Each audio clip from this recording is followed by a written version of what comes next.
Olá, o informativo da TV Educativa de São Carlos vai falar hoje sobre o crescimento da cidade. Um crescimento que tem sido definido pelo plano diretor e também pelos acidentes geográficos, como é o caso desse vale aqui no bairro do Cidade Araci. É difícil andar em qualquer bairro da cidade e não encontrar várias construções.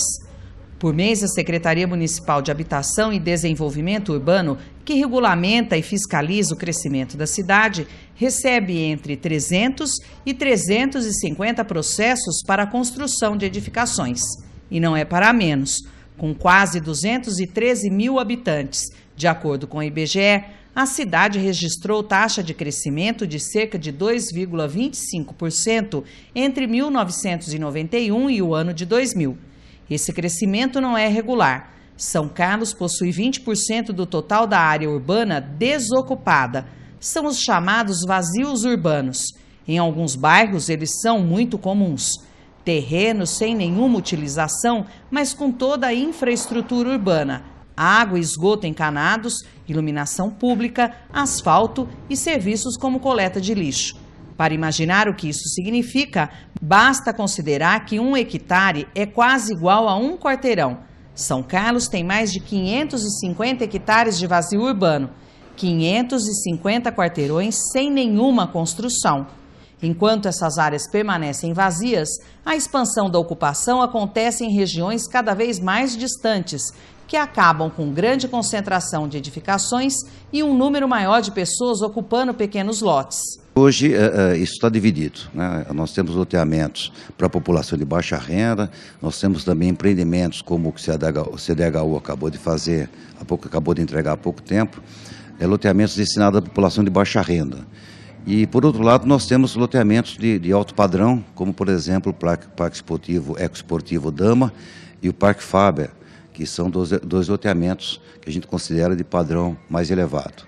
Hoje, o perfil do estudante, né, de pós e da graduação se alterou muito, né? Antigamente, era muito comum as pessoas alugarem uma casa antiga no centro da cidade e montavam ali uma república e moravam em 10, 12, 15, fora os agregados, né? E hoje o que a gente nota é que, principalmente o pessoal da pós-graduação, eles preferem morar sozinhos, né? Até para ter um local para estudo, para desenvolver o trabalho da universidade.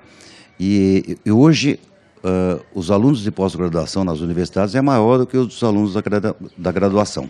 Então, o que a gente tem notado é um crescimento muito grande da demanda e da construção de prédios com kitnets, para que a pessoa possa morar sozinha. Morar em novos loteamentos é a única opção para quem está fora das classes média e alta.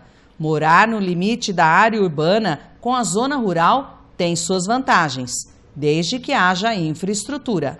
No começo eu não gostava, mas agora gostei. É bom aqui morar aqui. É bem tranquilo. É tranquilo aqui. Não tem movimento nenhum, é tranquilo. E a casa é sua? Aqui é minha. Está construindo. Assim é bem melhor também. Porque antes pagava aluguel, né? Aí eu vim para cá, está construindo.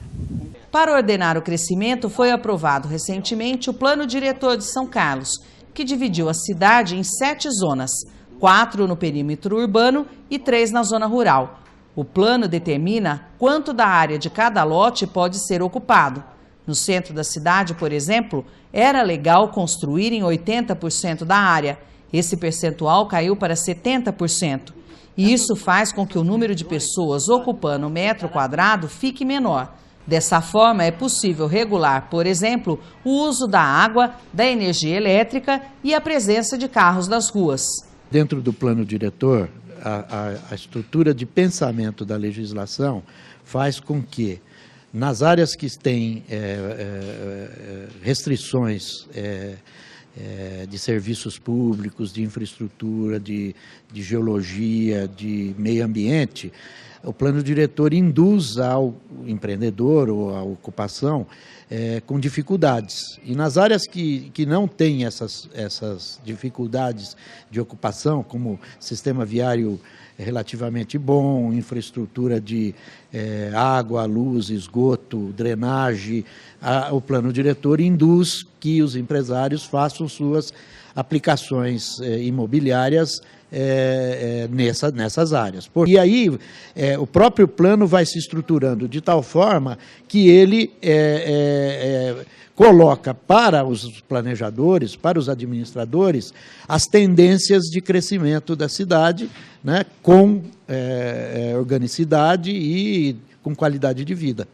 São Carlos tem várias características que determinaram, entre outras coisas, as áreas onde a ocupação é bastante restrita. É o caso das regiões onde ficam os bairros Cidade Araci e também o Maria Estela Fagá. Isso acontece porque São Carlos tem seu território em duas grandes bacias hidrográficas, Mogi Guaçu e Tietê-Jacaré, e é uma cidade cheia de nascentes. São mais de 1.000 nascentes catalogadas. Elas são mananciais, elas tratam de uma questão hoje colocada no mundo contemporâneo, que é a questão da água. E nós temos a sorte aqui no município de termos 2 mananciais de água superficial, ou seja, do Monjolinho e do Feijão. Isso faz com que a nossa tarifa de água esteja, em relação às cidades que não têm esses 2 mananciais, por volta de 28% a 30% mais barata.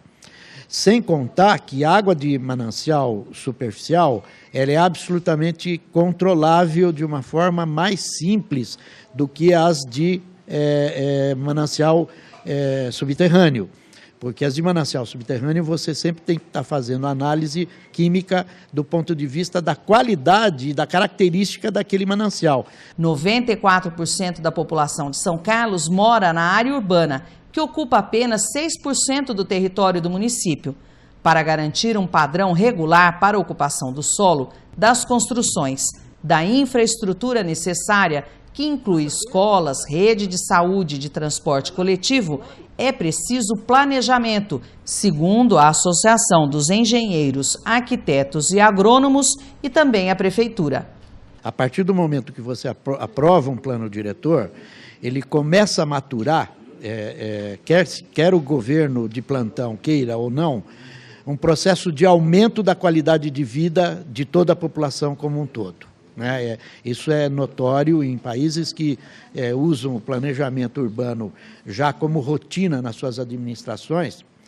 O plano diretor, ele obriga o agente municipal a ter implementação de políticas públicas urbanas de maior qualidade. Portanto, o morador, ele não sente no primeiro momento, especificamente, mas com certeza sente ao longo dos anos. E isso dá uma qualidade de vida excepcional para as cidades que aplicam os seus planos diretores. O informativo da TVE São Carlos fica por aqui e volta na sua próxima edição, que você já sabe bem, acontece sempre de segunda a sexta-feira, às 7h30 da noite. Até lá!